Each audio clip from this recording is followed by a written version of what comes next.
28 de Elul, 5.783, a contar da criação, 14 de setembro de 2023, da Era Comum, à tarde com a Torá, trazendo a Parashá da semana e as suas leituras diárias. Estamos algumas horas para iniciarmos Erev Rosh Hashanah, a véspera do Ano Novo Judaico 5.784. Ao pôr do sol de hoje até o pôr do sol de amanhã, nós estamos em Erev Rosh Hashanah, a véspera do Ano Novo Judaico. E ao pôr do sol de amanhã, sexta-feira, sexto dia da semana, estaremos no primeiro dia de Tishrei, que é o Ano Novo 5.784. E assim nós estaremos, então, findando o ano 5.783 e vamos iniciar o ano 5.784, Estamos aí nos momentos finais, até o pôr do sol de hoje, Nós estaremos aí com Shana Tová Umetuká, um ano que você tem um ano bom e doce, bem como também, a saudação para o homem, Le Shana Tová Tikatev Veti Hatem, que você seja inscrito e selado para um ano bom, Aí se você acrescentar o Metuká, um ano bom e doce. E toda a saudação feita até o pôr do sol de hoje para a mulher, Le Shana Tová Tikatev Vetihatemi, que significa que você seja inscrita e selada para um ano bom. E se você acrescenta o Metuká, um ano bom e doce, ok? E então, é a nossa saudação aí que nós fazemos nesses dias todos de preparação para o Ano Novo Judaico 5.784, ok? Então, um ano bom e doce aí, quem é que não quer um ano bom e doce, Vamos aí estar realmente nessa configuração aí, amados? A nossa Parashá da semana é baseada no livro de Gênesis, capítulo 21, e hoje nós vamos ter aí no capítulo 21 de Gênesis, versos 18 a 21, onde nós vamos concluir a parte, sobre a questão de Agar e Ismael, onde terão aí o socorro divino.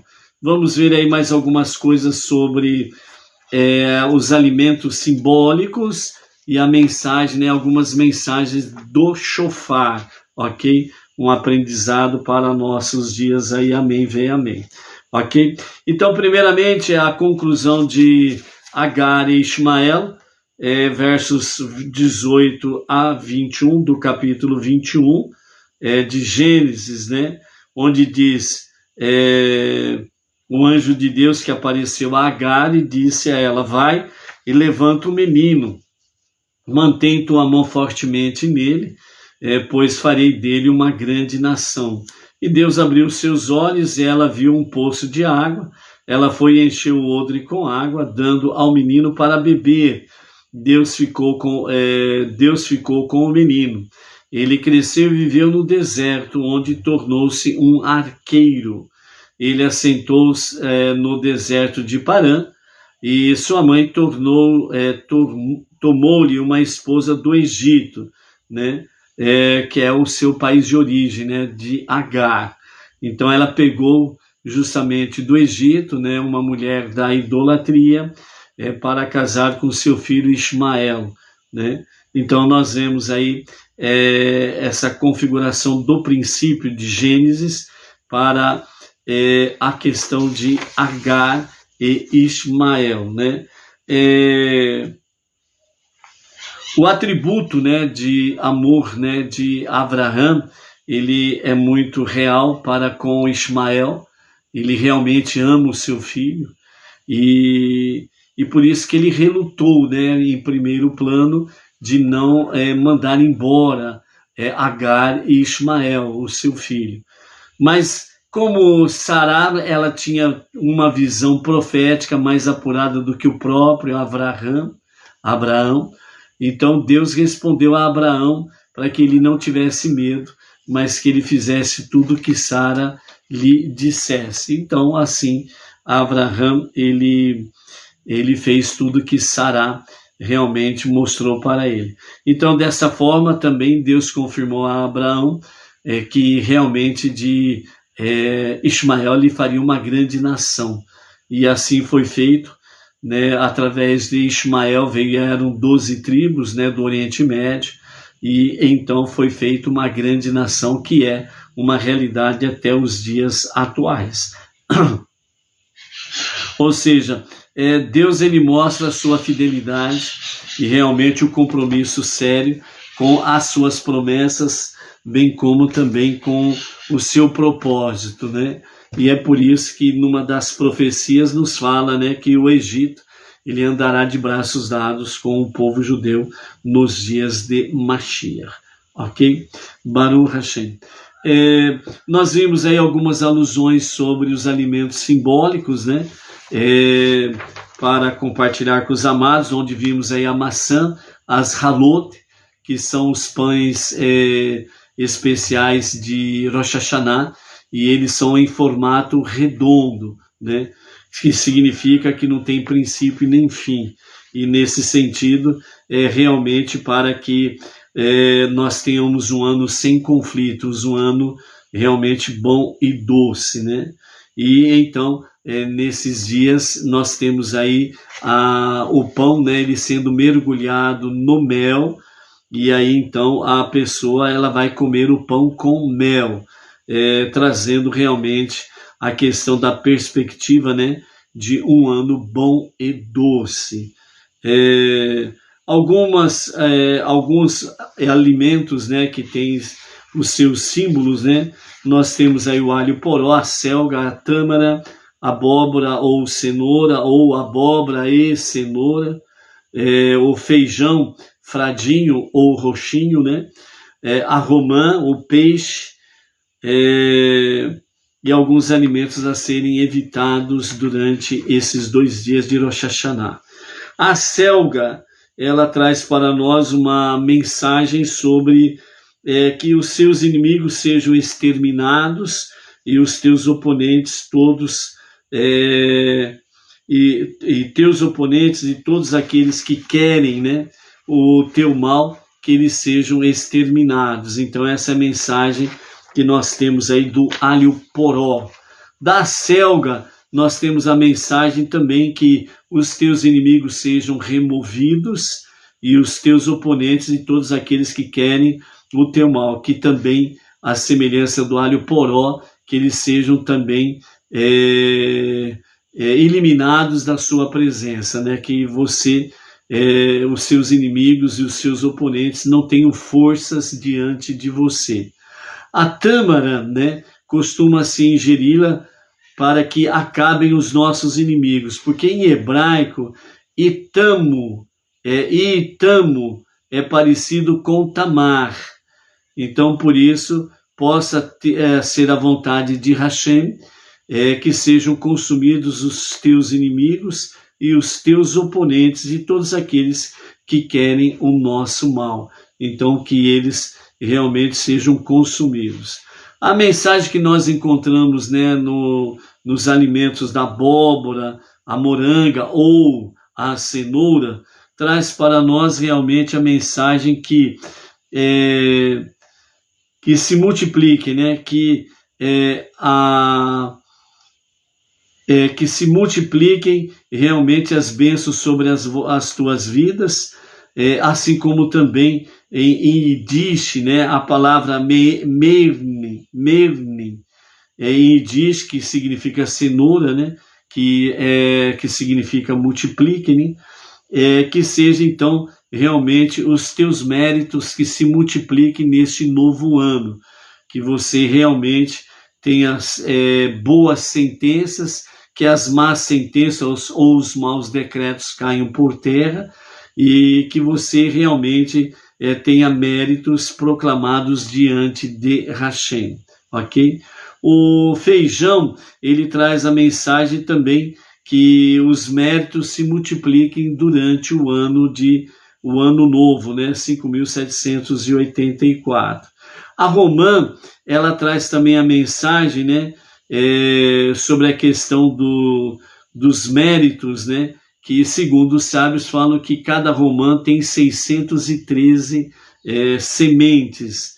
Então isso corresponde exatamente ao número de mandamentos para o judeu especificamente, né? Então que os seus méritos se multipliquem como as sementes da romã, né? Automaticamente, quando nós, ombro a ombro com o povo judeu, estamos fazendo, né, o monoteísmo, com fundamento judaico, orientação rabínica, estamos aí transformando o mundo para ser a moradia de Deus. Então nós temos aí dentro desse aspecto que se multipliquem realmente os nossos méritos diante de Hashem.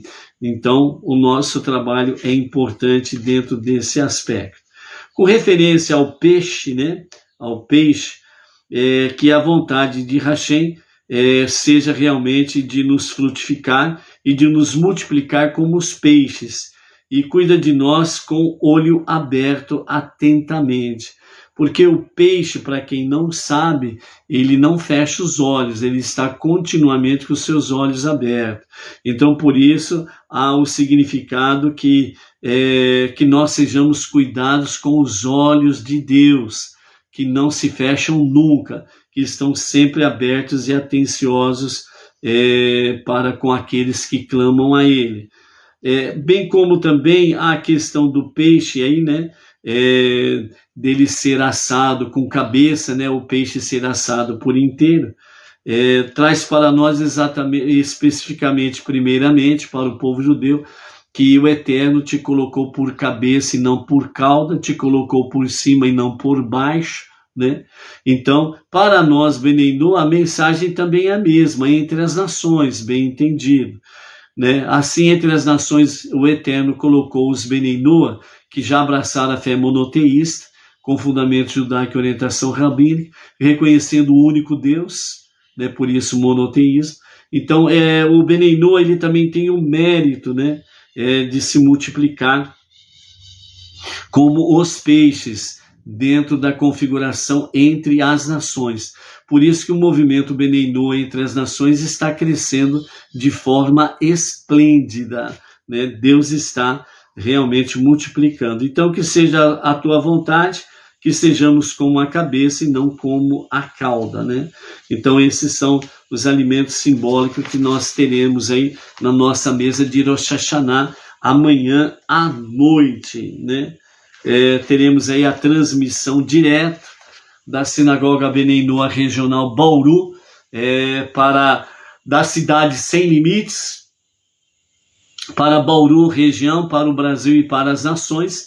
Estaremos transmitindo a partir das 20h15, né, o cerimonial especial de Rosh Hashanah, mais, né, o cerimonial de celebração do Shabat, né, que este ano o Rosh Hashanah cai junto com o sagrado dia do Shabat.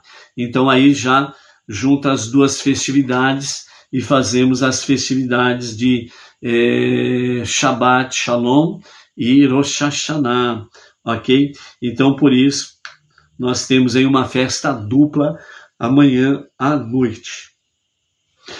Uma das grandes características que nós temos para Rosh Hashanah é exatamente sobre a questão do shofar, né? Ontem nós falamos sobre 4 aspectos com referência à mensagem do shofar, né?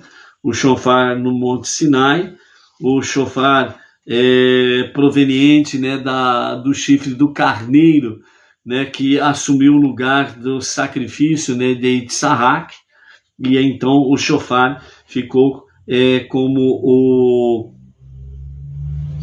a corneta, né, a ser tocada aí, né? Depois vimos aí sobre a questão do grande shofar que soará, né, no início dos dias de Mashiach, onde estará agregando, reunindo os judeus do mundo inteiro em Eretz Israel.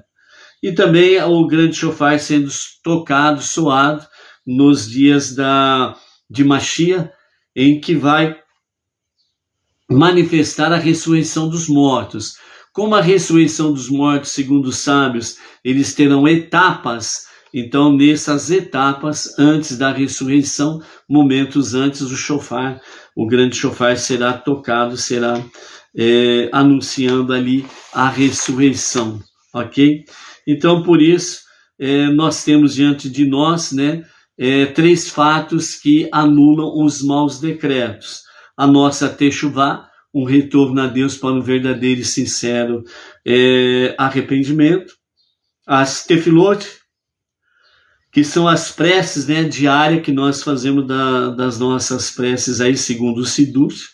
E a de Sedaká, né, que são atos de bondade, de caridade, né, ofertas, doações, dízimos, etc. e tal, para as causas nobres, onde há estudo de Torá, e que sejam auxiliados os domésticos, né, da casa, né, o povo da casa, primeiramente com atos de caridade e bondade.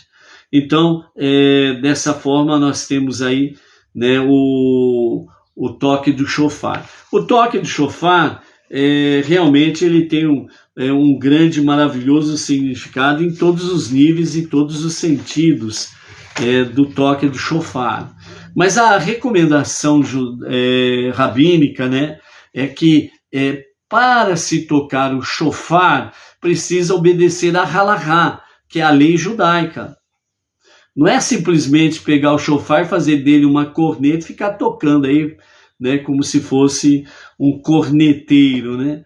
Não, o toque do shofar, ele precisa obedecer uma regra, né? E é onde que essa regra nos fala sobre o toque tequiá, shevarim, teruá e novamente o tequiá.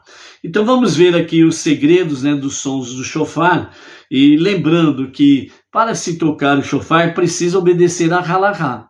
Não é chegar ali qualquer um, pegar o chifre de carneiro e tocar, simplesmente tocar por tocar. Não. Existe um regramento dentro desse aspecto para que se obedeça a essas regras, para que as coisas possam andar em equilíbrio saudável, né? Tanto aquele que toca, como aqueles que ouvem. E nesse aspecto aí, amados, né, pela orientação rabínica e pela própria halahá, né, para que se cumpra essa mitzvah, o tocador de shofar e as pessoas precisam estar juntas, reunidas, unidas em unidade, no mesmo local, ao vivo e a cores. Não é por transmissão, não é por nenhum outro equipamento eletrônico por aí afora vai, que se toca o shofar e diz, eu cumpri a mitzvah. Não, não cumpriu a mitzvah. Para cumprir a mitzvah é preciso o tocador de shofar obedecer rigidamente a regra dos sons de shofar e as pessoas estarem presentes contemplando o tocador de shofar tocando shofar. Né? Não pode ser usar qualquer outro tipo ou meios eletrônicos para ouvir o som do shofar.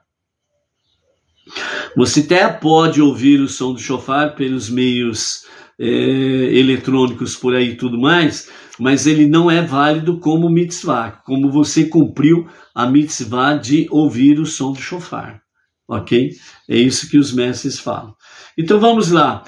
Os 3 sons que nós temos aí para o toque de shofar primeiro, o tequiá, uma única nota sem interrupção. O segundo toque é o shevarim, que são 3 notas mais curtas e interrompidas, que soam como 3 suspiros. E o terceiro toque é o chamado teruá.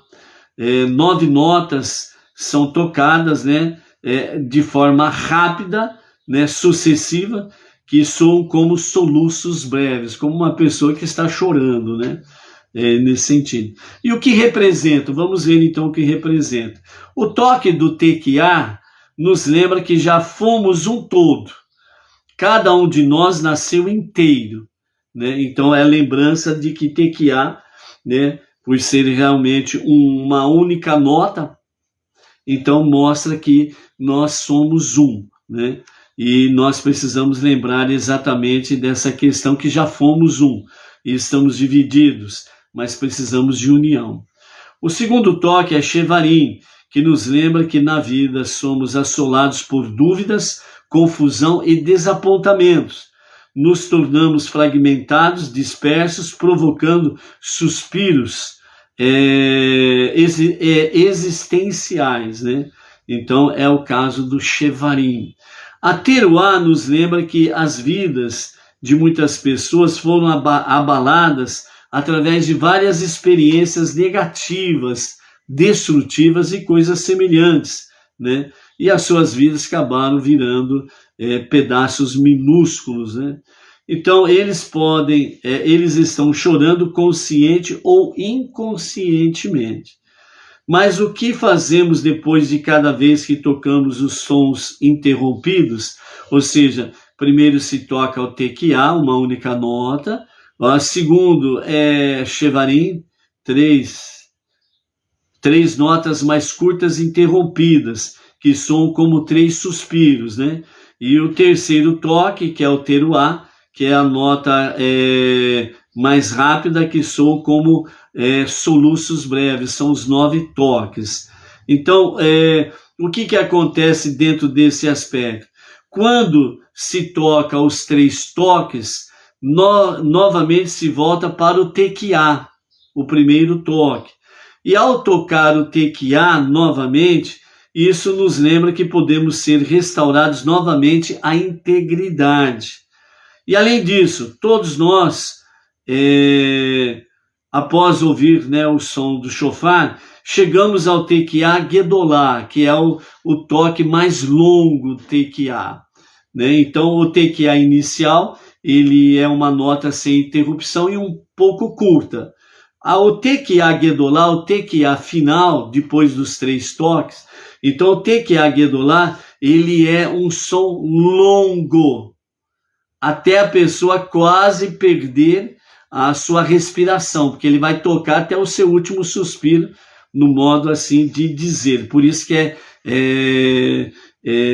o toque tequiá Gedolá, o grande toque, o toque que se estende, né? Então é dentro desse aspecto aí. Então uma nota que dura enquanto quem toca o shofar tiver fôlego. Uma nota muito mais longa que o toque inicial, que iniciou o ciclo. Por meio da interrupção sobrevivente, podemos atingir um tipo ainda mais profundo de integridade do que conhecíamos antes. Por isso, o tequiá Gedolá, o grande som, o som que se estende até a pessoa praticamente quase perder o seu fôlego. Segundo os sábios do Talmud, eles oferecem o seguinte ensinamento: um vaso de barro, sendo poroso, é suscetível a tumá, que é a impureza ritual. Através do controle com determinadas substâncias, se um recipiente de barro se torna tamê, ou seja, se torna impuro, a maneira de deixá-lo novamente taor, que é ritualmente puro, é quebrá-lo e então colar junto novamente, né? Através da quebra do recipiente, em outras palavras, a integridade é restaurada, torna-se puro novamente. Nós também somos feitos de barro, né? Como descreve a Torá em Bereshit. Deus criou o ser humano de barro da terra. Quando nos permitimos ficar atentos à nossa própria vulnerabilidade e fracionamento, nos tornamos através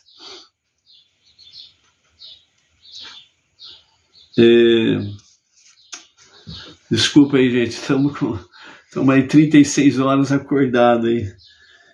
Nós também somos feitos de barro, como descreve a Torá em Bereshit. Deus criou o ser humano do barro da terra. Quando nos permitimos ficar abertos à nossa própria vulnerabilidade e fracionamento, nos tornamos capazes de uma integridade mais profunda e mais poderosa que aquela que conhecíamos antes. Por isso que os sábios falam sobre a questão da techuvá. Quando nós reconhecemos o nosso pecado e nós confessamos, ou seja, retornamos a Deus para um verdadeiro e genuíno arrependimento, a nossa elevação espiritual é maior. Então a mesma coisa se refere dentro desse aspecto do Tekiá Gedolá, o grande toque do shofar. Então o Tekiá Gedolá encerra este golpe exatamente porque toca os sons dispersos. Os locais onde estamos colados juntos são locais onde a luz de Deus pode entrar, né? Então, por isso, a nossa união e a nossa unidade, ela é importante para que nós possamos manter realmente a chama viva do monoteísmo com fundamento judaico e orientação rabínica. Então, amados, né, nessas preparações que nós estamos tendo desde o primeiro dia de Elul, né? Então, nós estamos chegando no momento final, né? Então, agora, ao pôr do sol de hoje até o pôr do sol de amanhã, nós estamos em véspera de Rosh Hashanah. Então, vamos aproveitar esses últimos momentos, porque é o momento final da nossa Teshuvá, né, de Elul, porque no primeiro dia, no pôr do sol de amanhã até o pôr do sol de sábado, nós estaremos no primeiro dia do julgamento, no primeiro dia de juízo. Então é importante nós estarmos nessa conexão da Teshuvá para podermos retornar a Deus para um verdadeiro e genuíno arrependimento, ok? Então, na véspera de Rosh Hashanah, ou seja, ao pôr do sol de hoje até o pôr do sol de amanhã, costuma-se acordar cedo e recitar mais preces e súplicas que nos dias anteriores, para estimular o arrependimento em maior medida. Esse é o último dia antes do dia do julgamento, quando todos os habitantes do mundo passam diante de Deus. Nesse dia é importante cuidar ao máximo de não cometer um pecado contra o seu próximo. Então, cuidado ao pôr do sol de hoje até o pôr do sol de amanhã, com qualquer inclinação para o mal, a má inclinação, Yetzer Hará. Cuidado, principalmente do pôr do sol de hoje para o pôr do sol de amanhã, com Lashon Hará, a língua má. Então, é importante nós estarmos em vigilância, porque ao pôr do sol de amanhã, nós estaremos diante do julgamento divino. E vejam bem que é toda a raça humana que vai passar pelo juízo divino. Mesmo aquele que diz que não acredita no monoteísmo com fundamento judaico e orientação rabínica. Mesmo aqueles que dizem que eu não acredito em Deus coisa nenhuma, eu sou um ateu, que não sei quem, não sei que lá, né? E a mesma coisa aqueles que estão em vários segmentos religiosos, né? Onde a divindade ou ela é duas ou ela é três, mas também vai passar pelo juízo, vai passar pelo dia do julgamento. Ou seja, ninguém escapa desse dia do julgamento. Então, é importante nós estarmos realmente precavidos, principalmente para não pecarmos contra o próximo. Ok? Então, como diz o outro, fica no molho do azeite, né? O azeite, né? O azeite da graça, da bênção e da unção. Ok? Então, é importante concentrar-se em pensamentos de arrependimentos, né? Por isso que é muito bom ler principalmente Salmos, né? Estar aí dentro desse aspecto aí, recitando salmos, né? E fortalecendo a sua emuná e o seu bitarrom, fé e confiança em Deus, ok? Então, por isso, né, amados, né, nesse momento que nós temos aí praticamente em torno de um pouquinho mais do que 24 horas, que nós possamos estar nos compenetrando mais e mais da seriedade do momento, fazermos techuvá e tomarmos cuidado com a questão da má inclinação ou do Lashon Hará, a língua má. E dessa forma, então, amados, o que nós podemos ter realmente nós possamos, assim, né, realmente desejar não somente para nós mesmos, né, mas para o nosso próximo, que o ano velho e suas maldições cheguem ao fim, que o ano novo e suas bênçãos tenham início em tua vida, em minha vida, em nossas vidas. Então, por isso, que o ano velho e as suas maldições cheguem ao fim, e que o ano novo e as suas bênçãos tenham início em sua vida, em nossas vidas, para um ano com muitas bênçãos com Hashem. Ok? Então vamos em frente nessa jornada, e amanhã nós estaremos aí encerrando essa parte, né, de Elul, e adentrando em Tishrei, né?